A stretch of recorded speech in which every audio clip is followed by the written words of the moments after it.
শুরু হলো সব খবর যমুনা টেলিভিশনের নিয়মিত আয়োজনে আপনাদের সবাইকে স্বাগত জানাচ্ছি আমি ফয়সাল। সাবেক প্রধানমন্ত্রী শেখ হাসিনা কোন দেশে আছেন তা জানে না সরকার। পররাষ্ট্র মন্ত্রণালয় বলছে ভারত এবং আরব আমিরাতে কূটনৈতিক চ্যানেলে যোগাযোগ করেও নিশ্চিত কোনো তথ্য পায়নি বাংলাদেশ। আওয়ামী লীগ সভানেত্রী শেখ হাসিনার ভারত ত্যাগের গুঞ্জনের সাথে যুক্তরাষ্ট্রের সম্পর্ক আছে কিনা তা নিয়ে মন্তব্য করেননি উপদেষ্টা তৌহিদ হোসেন। জানিয়েছেন ভারতে থাকা আওয়ামী লীগের নেতা বা অন্যরা দেশে ফিরতে চাইলে তাদের ট্রাভেল পাস ইস্যু করবে সরকার। উপদেষ্টা জানান 40,000 বাংলাদেশের পাসপোর্ট ঢাকার ইতালি দূতাবাসে আটকা। দ্রুত এসব ভিসা আবেদন নিষ্পত্তি করার আশ্বাস মিলেছে। যুদ্ধবিধ্বস্ত লিবিয়ায় আটকে পড়া বাংলাদেশিরা ফিরতে চাইলে সরকার সেই ব্যবস্থা করবে বলেও জানান তৌহিদ হোসেন। আমরা দিল্লিতেও খোঁজ করেছি, আমিরাতেও খোঁজ করেছি, কনফার্মেশন অফিসিয়ালি কেউ দিতে পারেনি। তবে আমরাও, আপনারা যেমন দেখেছেন, আমরাও দেখেছি যে উনি আজমানে সম্ভবত গেছেন, কিন্তু এটা রিকনফার্ম করার চেষ্টা করে আমরা সফল হই। একটা আশঙ্কা থেকে যায় যে তারা আমাদের যেই প্রোগ্রামের অধীনে ভিসাগুলো ইস্যু হচ্ছে, যে লিগালি তাদেরকে নেওয়ার যে একটা প্রভিশন সৃষ্টি হয়েছে, সেটা কিন্তু ইচ্ছা করলে আমাদের দেশকে বাদ দিয়ে দিতে পারে তারা। এদিকে সাবেক প্রধানমন্ত্রী শেখ হাসিনাকে আসামি করে আরও 2টি মামলা দায়ের করা হয়েছে। 2015 সালে ঢাকা উত্তর সিটি কর্পোরেশনের নির্বাচনী প্রচারণার সময় বিএনপি চেয়ারপারসন খালেদা জিয়ার গাড়ি বহরে হামলার ঘটনায় উত্তরা পশ্চিম থানায় মামলা করেছেন কেন্দ্রীয় যুবদলের সাবেক সহসভাপতি এস.এম. জাহাঙ্গীর হোসেন। এই মামলায় মোট 82 জনকে আসামি করা হয়েছে। এছাড়া 2018 সালে বিএনপি চেয়ারপারসন খালেদা জিয়ার গাড়ি বহরে হামলা এবং হত্যা চেষ্টার ঘটনায় শেখ হাসিনা, নায়ক রিয়াজ এবং জায়েদ খান সহ মোট 106 জনের বিরুদ্ধে শাহবাগ থানাকে মামলার নির্দেশ দিয়েছেন ম্যাজিস্ট্রেট কোর্ট। জুলাই আগস্ট গণহত্যা এবং শহীদ আবু সাঈদকে নিয়ে আপত্তিকর মন্তব্য করায় বরখাস্ত সহকারী কমিশনার তাপসী তাবাসসুম উর্মির বিরুদ্ধে মামলার পর সমন জারি করেছেন আদালত। তাকে 28 নভেম্বর আদালতে হাজির হতে নির্দেশ দেওয়া হয়েছে। মামলা করেন গণ অধিকার পরিষদের উচ্চতর পরিষদের সদস্য এবং গণমাধ্যম সমন্বয়ক আবু হানিফ। এদিকে এমন সরকারি কর্মকর্তাদের বরখাস্ত করে তাদের শাস্তির দাবি জানিয়েছে বৈষম্য বিরোধী ছাত্র আন্দোলন। শহীদ আবু সাঈদকে সন্ত্রাস আখ্যা দিয়েছে এবং এই আন্দোলনকে, যে আন্দোলন জনগণের মুক্তির আন্দোলন, এই আন্দোলনকে উনি বিশৃঙ্খলা বলে আখ্যায়িত করেছে এবং শহীদদেরকে অবজ্ঞা করে যে সন্ত্রাসী বলেছে। মানহানি এবং হুমকির অভিযোগে দণ্ডবিধির 500, 501 এবং 506 ধারায় বিজ্ঞ আদালত বাদীর জবানবন্দি গ্রহণ করে পরবর্তী আদেশের জন্য রেখেছেন। সিভিল সার্ভেন্ট হিসেবে দেশের পক্ষ নিবে, সে কিভাবে একটি দলের পক্ষ নয়। এমন দালালদেরকে এই দেশের সিভিল সার্ভিস থেকে খুঁজে বের করে বরখাস্ত করে শাস্তির আওতায় আনতে হবে। রিমান্ডে নেয়ার একদিনের মাথায় সাবেক পরিবেশ মন্ত্রী সাবের হোসেন চৌধুরীকে জামিন দিল আদালত। মঙ্গলবার তাকে সিএমএম আদালতে তোলা হলে অসুস্থতাজনিত কারণে তার বিরুদ্ধে হওয়া 6টি মামলায় জামিন দেন বিচারক। সন্ধ্যায় কারামুক্ত হন তিনি। সাবের হোসেন চৌধুরী জামিনের মধ্য দিয়ে এই প্রথম শেখ হাসিনা সরকারের গুরুত্বপূর্ণ কোনো মন্ত্রীর জামিন হলো। এরই মধ্যে কারাগার থেকে ছাড়া পেয়েছেন তিনি।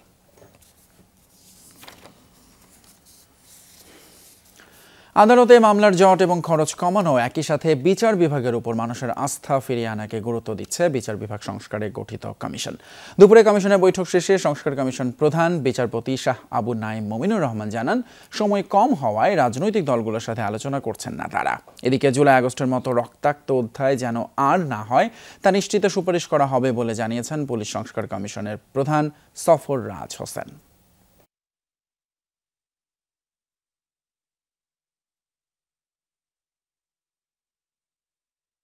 বিলম্ব যাতে না হয়, এর সাথে যুক্ত হলো আপনার মামলার খরচ, কোর্টের বিবিধ খরচা। এটা আপনারা জানেন, কোর্টে ঢুকলেই খরচা আরম্ভ হয়ে যায়। পুলিশটা রিফর্ম হবে এমনভাবে যাতে ভবিষ্যতে আর যেন এরকম ঘটনা না ঘটে, এটাই আমাদের উদ্দেশ্য।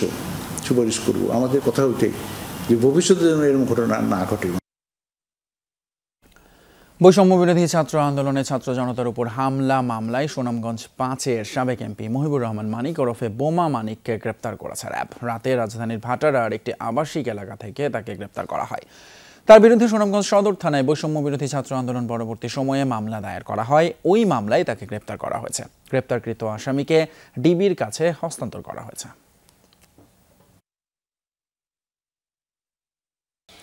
ডক্টর শাহাদাত হোসেনকে চট্টগ্রাম সিটি কর্পোরেশনের মেয়র ঘোষণা করে বিজ্ঞপ্তি দিয়েছে নির্বাচন কমিশন। আদালতের নির্দেশের পর মঙ্গলবার রাতে এক বিজ্ঞপ্তিতে এই তথ্য জানিয়েছে ইসি। এর আগে গত 1 অক্টোবর নির্বাচনের ফলাফল বাতিল চেয়ে বিএনপি প্রার্থী ডক্টর শাহাদাত হোসেনের করা মামলার রায় দেন আদালত। এতে 2021 সালের 31শে জানুয়ারির নির্বাচনে মেয়র হওয়া নৌকার রেজাউল করিমকে অবৈধ ঘোষণা করা হয়। মেয়র ঘোষণা করা হয় ডক্টর শাহাদাত হোসেনকে। পাশাপাশি আগামী 10 দিনের মধ্যে ইসি সচিবকে গেজেট প্রকাশ করার জন্য নির্দেশনা দিয়েছিলেন আদালত।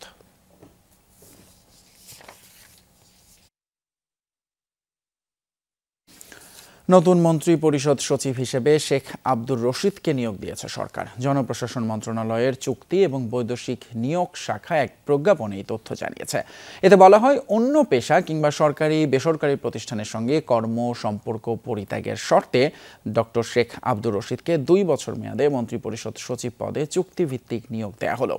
14 অক্টোবর তিনি যোগদান করতে পারেন বলে প্রজ্ঞাপনে জানানো হয়। নিয়োগের অন্যান্য শর্ত চুক্তিপত্র দ্বারা নির্ধারিত হবে বলেও এতে উল্লেখ করা হয়েছে। ডক্টর শেখ আব্দুর রশিদ বর্তমানে চুক্তিভিত্তিক নিয়োগে মাধ্যমিক ও উচ্চশিক্ষা বিভাগে সিনিয়র সচিব হিসেবে কর্মরত আছেন। শেখ আব্দুর রশিদ দেশের 25তম মন্ত্রী পরিষদ সচিব। পূজার খবর। রাত পোহালেই মহাষষ্ঠী শুরু হবে সনাতন ধর্মাবলম্বীদের সবচেয়ে বড় ধর্মীয় উৎসব। শারদীয় দুর্গোৎসব উপলক্ষে প্রতিটি মন্দিরেই চলছে শেষ মুহূর্তের প্রস্তুতি। সনাতন ধর্মাবলম্বীরা কিনছেন পূজার সরঞ্জামাদি। রাজধানীর শাঁখারী বাজারে তাই হাজারো মানুষের পদচারণা। প্রত্যাশা, আনন্দ উচ্ছ্বাসের মধ্য দিয়ে সারা দেশে পালন করবেন এই উৎসব। বাজছে ঘণ্টাধ্বনি, আর তো কয়েক ঘন্টা বাকি। এরপরে মহাসমারোহে শুরু হবে সনাতন ধর্মাবলম্বীদের দুর্গাপূজার আনুষ্ঠানিকতা। তার আগেই শেষ করা চাই সকল প্রস্তুতি।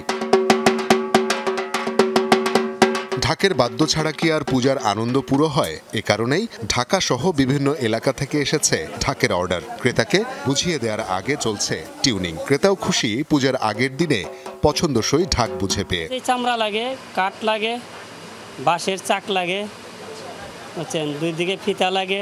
এখানে গরুর চামড়ার ফিতা, নালে এই যে প্লাস্টিকের ফিতা, এই 2টাই হলো আপনার লাগে বেশি। লোক পাচ্ছে না বিদায় তারা ওই ডাকাত থেকে ডাক কিনে নিচ্ছে, নিজেরা বাজাবে, বুঝছেন। এটা টোটাল খরচ পড়বে আপনার নেওয়া 13,000 টাকা। শাঁখারী বাজারের পুরো গলি জুড়েই পূজার সরঞ্জামে ঠাসা এক একটি দোকান। এখানেই ঢুঁ মারছেন সনাতন ধর্মাবলম্বীরা।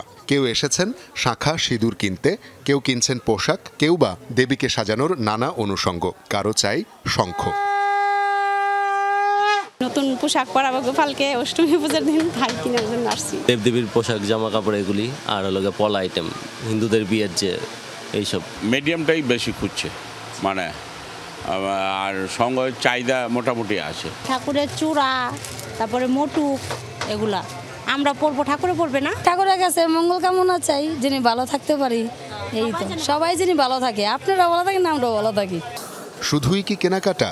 শাঁখারী বাজারের গলিতেই বানানো হচ্ছে 10টি মণ্ডপ। সবার যাতায়াত নির্বিঘ্ন রাখতে মণ্ডপ তৈরি হচ্ছে একতলা ছাদের উপর। চলছে শেষ সময়ের কাজ। কারো কারো মণ্ডপে প্রতিমা চলে এসেছে, কোথাও কোথাও কাজ একেবারে শেষ পর্যায়ে। প্রতিমা কারিগরদের যেন দম ফেলার সময় নেই। রাতের মধ্যেই কাজ শেষ করে বুঝিয়ে দিতে হবে মণ্ডপ কর্তৃপক্ষকে। আজকে তো নিয়ে যাইব, পূজা শুরু হয়ে যাবে কালকের থেকে, তার জন্য অনেক তাড়াতাড়ি করে গেলে কাজ টাজ করতেছি। স্থায়ী দুর্গা মন্দিরগুলোতে প্রতিমা ও অঙ্গসজ্জার কাজ শেষ। এখন শুধু অপেক্ষা ধুমধাম আয়োজনের। দুর্গোৎসবকেও কেন্দ্র করে যেন কোনো ঘটনায় যেন না ঘটে, নিরাপত্তা বেষ্টনী ব্যতি রেখেই যেন আমরা আনন্দ উল্লাসটা করতে পারি, এটাই আমাদের চাওয়া পাওয়া। সনাতন ধর্মাবলম্বীদের প্রত্যাশা, নির্বিঘ্নেই পালিত হবে এবারের দুর্গাপূজা। শওকত মঞ্জুর শান্ত, যমুনা নিউজ, ঢাকা। এদিকে পূজার ছুটি একদিন বাড়ানোর সিদ্ধান্ত নিয়েছে সরকার। সকালে ঢাকেশ্বরী মন্দির পরিদর্শন শেষে কথা জানিয়েছেন প্রধান উপদেষ্টার বিশেষ সহকারী মাহফুজ আলম।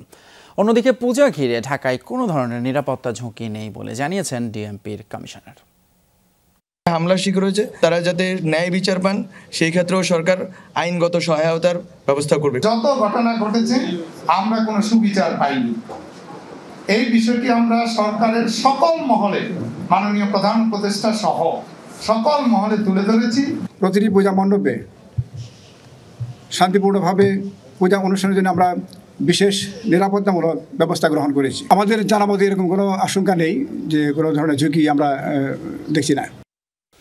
আন্তর্জাতিক খবর, হিজবুল্লাহর সম্ভাব্য প্রধান হাশেম সাফিউদ্দিনকে হত্যার দাবি করেছে ইসরায়েল। বৈরুতে 4 অক্টোবর হামলায় মৃত্যু হয় তার, এমনটাই দাবি প্রধানমন্ত্রী বেনিয়ামিন নেতানিয়াহুর। এর আগে আইডিএফ সেনাদের হামলায় হিজবুল্লাহর সম্ভাব্য ভবিষ্যতে নেতার মারা যাওয়ার অনুমান করেন ইসরায়েলের প্রতিরক্ষামন্ত্রী ইয়োভ গ্যালান্ট। গত সপ্তাহে বৈরুতে জোরদার ইসরায়েলি বিমান হামলার পর থেকেই যোগাযোগ করা যাচ্ছিল না হাশেম সাফিউদ্দিনের সাথে। হিজবুল্লাহ প্রধান হাসান নাসরাল্লাহর মৃত্যুর পর থেকে তাকেই সংগঠনটির পরবর্তী উত্তরসূরি হিসেবে বিবেচনা করা হচ্ছিল। 60 বছর বয়সী এই নেতা হিজবুল্লাহর এক্সিকিউটিভ কাউন্সিলের প্রধান হিসেবে দায়িত্ব পালন করেছেন। দ্রব্যমূল্যের ঊর্ধ্বগতি ঠেকাতে 2টি টাস্কফোর্স গঠন করা হয়েছে। পরিস্থিতি দ্রুতই নিয়ন্ত্রণে আসবে বলে আশা প্রকাশ করা হয়েছে প্রধান উপদেষ্টার কার্যালয় থেকে। সন্ধ্যায় এক ব্রিফিংয়ে এসব জানান প্রধান উপদেষ্টার উপ প্রেস সচিব অপূর্ব জাহাঙ্গীর। তিনি বলেন, বাজার পরিস্থিতি নিয়ন্ত্রণে ভোক্তা অধিকার এবং বাণিজ্য মন্ত্রণালয় আলাদা টাস্কফোর্স গঠন করেছে, যা প্রতিটি জেলায় কাজ করবে। হিন্দু ধর্মাবলম্বীদের নিরাপত্তার সংখ্যা দূর করতে প্রতিটি পূজা মণ্ডপে আইপি ক্যামেরা স্থাপন করা হবে বলেও জানানো হয়। বৌদ্ধ ধর্মাবলম্বীরা যাতে কঠিন চিবর দান অনুষ্ঠান পালন করতে পারে সে বিষয়ে উদ্যোগ নেওয়া হয়েছে বলে জানানো হয় ব্রিফিংয়ে।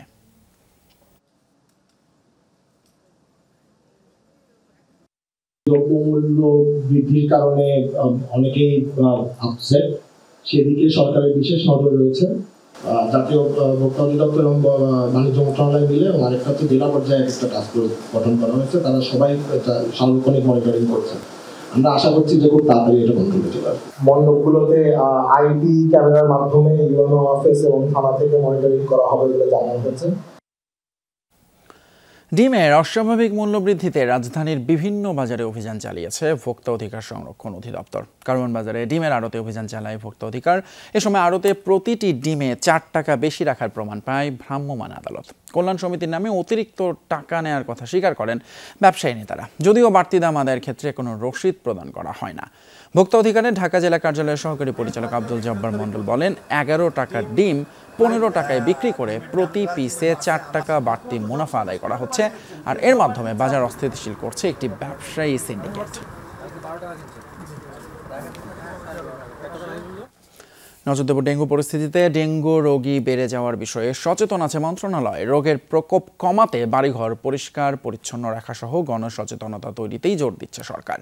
রাজধানীর জলাবদ্ধতা কমানোর বিষয়ে আন্তঃমন্ত্রণালয় বৈঠক শেষে এসব কথা জানিয়েছেন স্থানীয় সরকার উপদেষ্টা হাসান আরিফ। বলেন, ঢাকার জলাবদ্ধতা পুরনো সমস্যা, মাত্র 2 মাসে অন্তর্বর্তী সরকারের পক্ষে এর তাৎক্ষণিক সমাধান দেওয়া সম্ভব নয়। তবে সিটি কর্পোরেশন, ওয়াসা সহ সংশ্লিষ্ট প্রতিষ্ঠানকে নিয়ে জলাবদ্ধতা কমানোর চেষ্টা করছে মন্ত্রণালয়।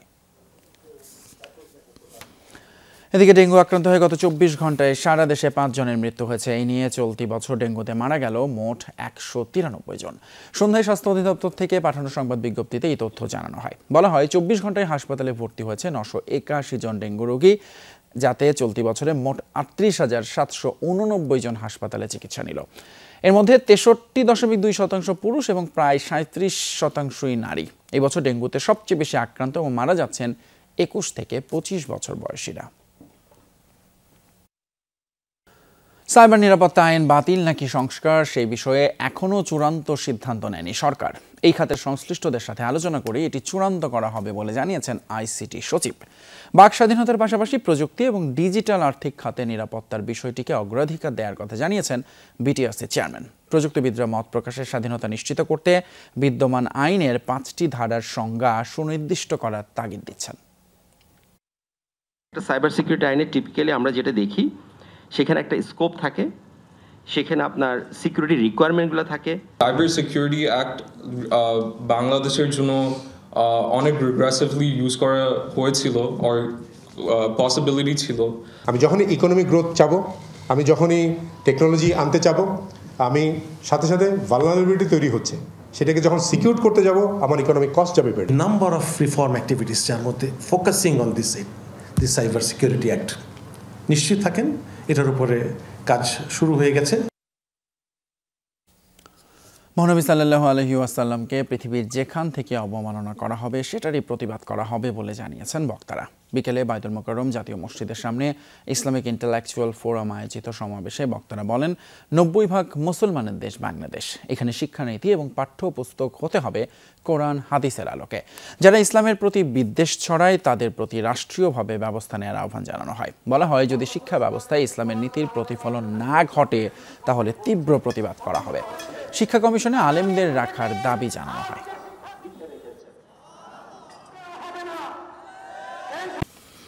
দেশে 26টি জুট মিল চালু, বকেয়া পরিশোধ সহ কয়েক দফা দাবিতে খুলনায় বিক্ষোভ হয়েছে। মঙ্গলবার সকাল 11টা থেকে বিকেল পর্যন্ত নগরীর রূপসায় বিভাগীয় শ্রম অধিদপ্তরের অফিস ঘেরাও করে পাটকলের খুলনা যশোর আঞ্চলিক কারখানা কমিটির সদস্যরা খুলনা বিভাগীয় শ্রম দপ্তরের পরিচালক মিজানুর রহমানকে অপসারণ, বিজিএমসি ও পাট মন্ত্রণালয়ের দুর্নীতিবাজ কর্মকর্তাদের আইনের আওতায় এনে বিচারের দাবি করেন তারা।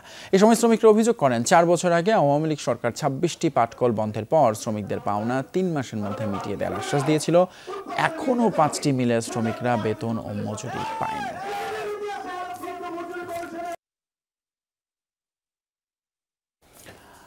কক্সবাজারের উখিয়ায় 8 ঘন্টার ব্যবধানে এনজিও কর্মী 2 তরুণীর ঝুলন্ত মরদেহ উদ্ধার করেছে পুলিশ। নিহতরা হলেন পটুয়াখালীর মেহরাব হোসেন এবং হবিগঞ্জের পপি দে। তারা এনজিও সংস্থা RTM ইন্টারন্যাশনালে কাজ করতেন। পুলিশ জানায়, সকালে রাজাপালং এলাকার ভাড়া বাসা থেকে মেহরাবের মরদেহ উদ্ধার করা হয়। এর 8 ঘন্টা পর শেখ ফজিলতুন্নেসা মহিলা কলেজ সংলগ্ন এলাকার ভাড়া বাসায় পাওয়া যায় পপির মরদেহ। দুজনেই রশিতে ঝুলন্ত অবস্থায় ছিলেন। রাজধানীর Rajarbagh police lines school and কলেজে ক্লাসরুমের দরজা বন্ধ করে শিক্ষার্থীকে বেধড়ক পেটানোর ঘটনায় প্রণোদিত হয়ে ছাত্র নির্যাতনকারী শিক্ষাকর্মীর বিরুদ্ধে আইনগত ব্যবস্থা নিতে নির্দেশ দিয়েছেন আদালত। এই ঘটনায় সংবাদ প্রচার করেছিল যমুনা টেলিভিশন। আজ সকাল থেকে সালাম পছন্দ না হওয়ায় দরজা বন্ধ করে নির্মমভাবে পেটালেন ছাত্রকে, এই শিরোনামে সংবাদ প্রচার করে যমুনা টিভি। এই সংবাদ নজরে আসে আদালতে। প্রণোদিত হয়ে তদন্তের নির্দেশ দেন মেট্রোপলিটন ম্যাজিস্ট্রেট আদালত। পল্টন মডেল থানাকে সিসি ক্যামেরার ফুটেজ সংগ্রহ করে ভিকটিম এবং প্রয়োজনীয় সাক্ষীদের সাক্ষ্য নিয়ে 10 দিনের মধ্যে তদন্ত প্রতিবেদন দাখিলের নির্দেশ দেওয়া হয়েছে। আবার দুর্গাপূজা প্রসঙ্গ, দুর্গাপূজার নিরাপত্তায় নৌবাহিনী কাজ করবে বলে জানিয়েছেন খুলনা অঞ্চলের এরিয়া কমান্ডার রিয়ার অ্যাডমিরাল গোলাম সাদেক। দুপুরে বরগুনার বিভিন্ন মণ্ডপ এবং মন্দির পরিদর্শন করে তিনি বলেন, বরিশাল ও খুলনা বিভাগের দুর্গাপূজা ঘিরে নিরাপত্তা জোরদার করা হয়েছে। মোতায়েন করা হয়েছে নৌবাহিনীর অতিরিক্ত সদস্য। পূজা ঘিরে কোনো ধরনের হুমকি নেই বলেও জানান খুলনা অঞ্চলের নৌবাহিনীর এরিয়া কমান্ডার। অন্যদিকে শারদীয় দুর্গোৎসব উপলক্ষে পঞ্চগড়ে সনাতন ধর্মাবলম্বী শিশু ও শিক্ষার্থীদের মাঝে নতুন জামা এবং নতুন টাকা সহ বিভিন্ন উপহার দেওয়া হয়েছে। বোয়ালমারী সরকারি প্রাথমিক বিদ্যালয় মাঠে আয়োজন করে স্বেচ্ছাসেবী সংগঠন শিশু স্বর্গ ফাউন্ডেশন। জাহাঙ্গীরনগর বিশ্ববিদ্যালয়ের প্রাক্তন শিক্ষার্থীরা শিশু স্বর্গ ফাউন্ডেশন পরিচালনা করে। এই সময় ফাউন্ডেশনের প্রতিষ্ঠাতা ও পরিচালক কবির আহমেদ আকান্দের সঞ্চালনায় সভাপতিত্ব করেন রওশনারা মেমোরিয়াল শিশু স্বর্গ শিক্ষা নিকেতনের অধ্যক্ষ নজরুল ইসলাম। প্রধান অতিথি ছিলেন অতিরিক্ত police super SM Shafiqul Islam. এছাড়া উপজেলা নির্বাহী কর্মকর্তা ও বিভিন্ন রাজনৈতিক দলের নেতারা উপস্থিত ছিলেন। নরসিংদীতে ত্রৈমাসিক ম্যাগাজিন বিজ্ঞানচারীর 4র্থ সংখ্যার মোড়ক উন্মোচন এবং বিজ্ঞান বিষয়ক প্রবন্ধ প্রতিযোগিতার পুরস্কার বিতরণ করা হয়েছে। মঙ্গলবার দুপুরে নরসিংদী বিজ্ঞান ক্লাব আয়োজিত অনুষ্ঠানে বক্তারা জানায়, স্থানীয় স্কুল কলেজের শিক্ষার্থীদেরকে বিজ্ঞানের প্রতি আগ্রহী করে তোলাই এর লক্ষ্য। এতে বিজ্ঞান ক্লাবের সদস্যসহ প্রায় 200 শিক্ষার্থী উপস্থিত ছিল। অনুষ্ঠান শেষে বিজ্ঞান বিষয়ক প্রবন্ধ লেখা সেরা 3 প্রতিযোগীর হাতে সম্মাননা সনদ তুলে দেন অতিথিরা। এই ছিল আমাদের আজকের সব খবরের আয়োজনে। এতক্ষণের সাথে থাকার জন্য ধন্যবাদ আপনাদের সবাই।